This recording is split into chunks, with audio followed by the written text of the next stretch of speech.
বাংলাদেশ জাতীয়তাবাদী দল নারায়ণগঞ্জ জেলা এবং মহানগরী কর্তৃক বাংলাদেশ জাতীয়তাবাদী দলের চেয়ারপারসন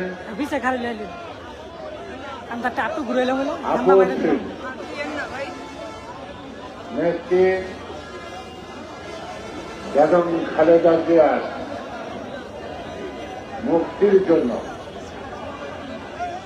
আজকের এই দাবি থেকে সমাবেশের সম্মানিত সভাপতি উপস্থিত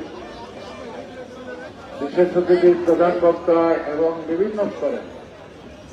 দলের সহকর্মীর সহযোগিতা এবং সকল সংগঠনের নেতৃবৃন্দ